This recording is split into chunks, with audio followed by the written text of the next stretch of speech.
Welcome, comrades, to a world of caviar dreams and diamond-encrusted realities. A land where money talks, but usually in hushed tones behind heavily guarded walls.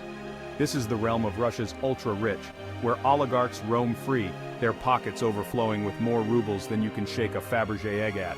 We're talking super yachts that would make a Bond villain blush, private jets that practically come with their own air traffic controllers, and mansions so opulent they'd make the Romanovs look like a bunch of frugal peasants.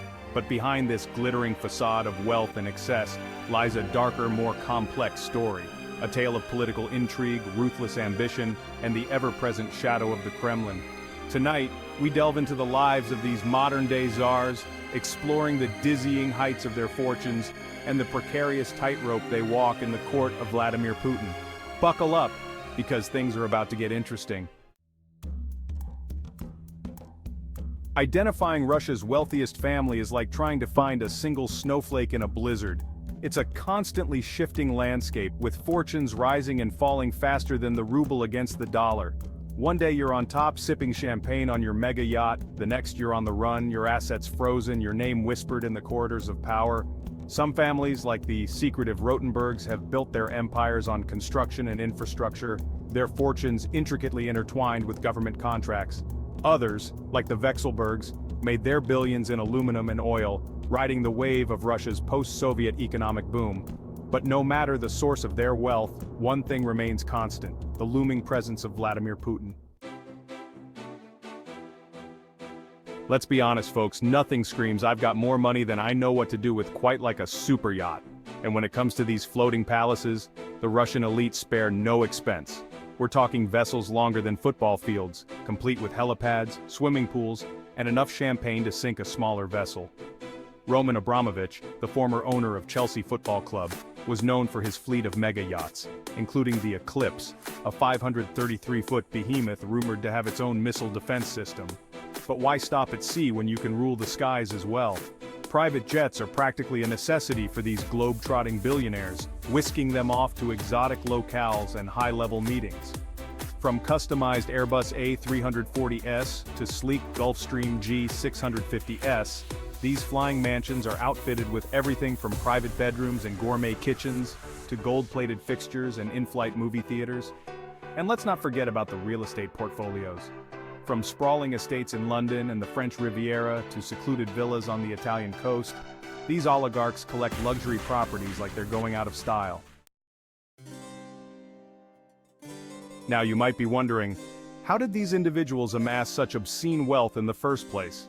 Well, the answer, my friends, is a tale as old as time itself, a potent cocktail of ambition, opportunity, and a healthy dose of good old-fashioned connections. In the chaotic aftermath of the Soviet Union's collapse, a select few, often with ties to the former regime, were able to capitalize on the privatization of state assets. They snapped up oil fields, factories, and natural resources at bargain basement prices, laying the foundation for their future empires. But acquiring wealth was only half the battle.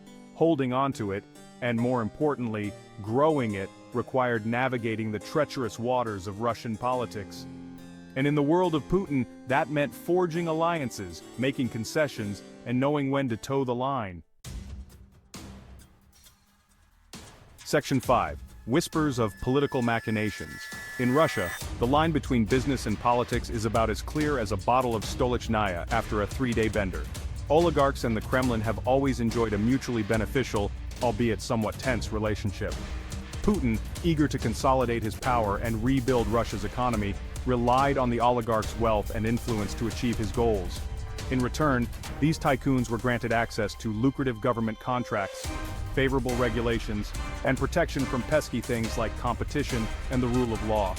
However, this cozy arrangement has always been a delicate dance, with both sides constantly vying for leverage. Putin, ever the pragmatist, has shown he's not afraid to cut loose those who step out of line. Just ask Mikhail Khodorkovsky, once Russia's richest man, who dared to challenge Putin's authority and ended up spending a decade in prison. Section 6. Behind gilded doors, family feuds and fortunes. Now you might think that with all that money, these families would be living in a state of perpetual bliss. But as anyone who's ever watched a reality TV show about the ultra-wealthy knows, money can't buy you happiness. Or, as it turns out, family harmony. Behind the high walls and iron gates of their opulent estates, rivalries simmer, jealousies fester, and inheritance battles make the War of the Roses look like a friendly game of Scrabble. Take the case of the Rybolovlev family. Dmitry Rybolovlev, the fertilizer tycoon, found himself embroiled in a bitter divorce battle with his wife Elena, who accused him of hiding assets and using lavish gifts to woo his mistresses. The case dragged on for years, with Elena eventually walking away with a cool $4.5 billion settlement. And then there's the story of Boris Berezovsky, once a close confidant of Boris Yeltsin who fled to Britain after a falling out with Putin.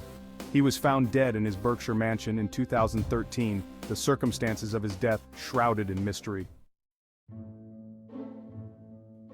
Section 7, the Abramovich saga from riches to exile. Few oligarchs embody the roller coaster ride of wealth and influence in Putin's Russia quite like Roman Abramovich. From humble beginnings, he rose to become one of the world's richest men, amassing a fortune through oil and aluminum deals in the Wild West of post-Soviet Russia. He cultivated an image as a savvy businessman with a penchant for luxury, buying up everything from Chelsea Football Club to a fleet of mega yachts.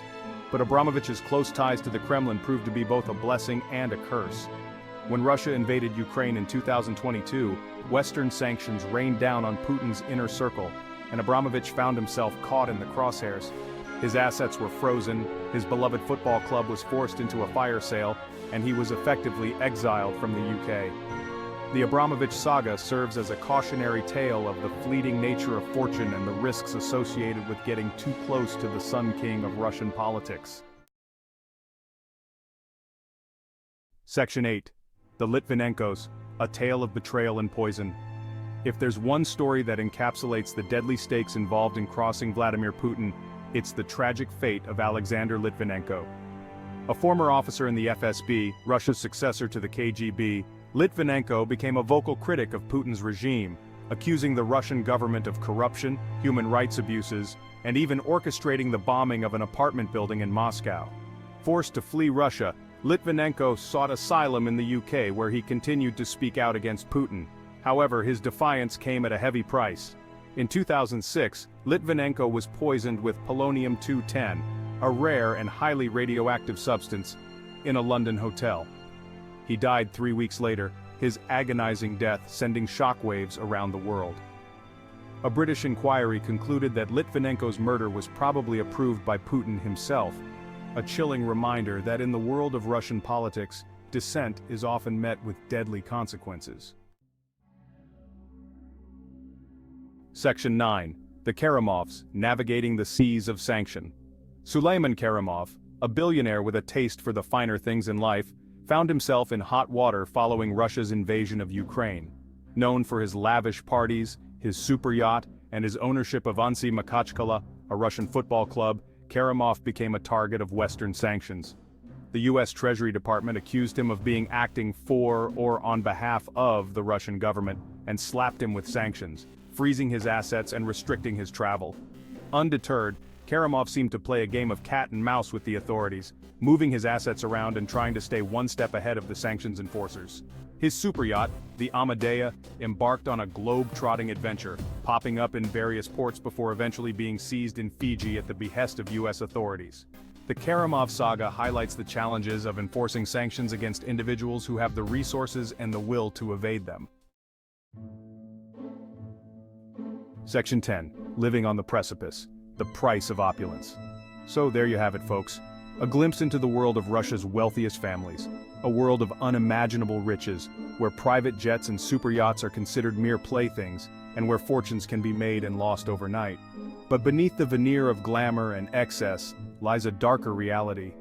These oligarchs exist in a perpetual state of precariousness, their wealth and influence dependent on the whims of a volatile and unpredictable leader.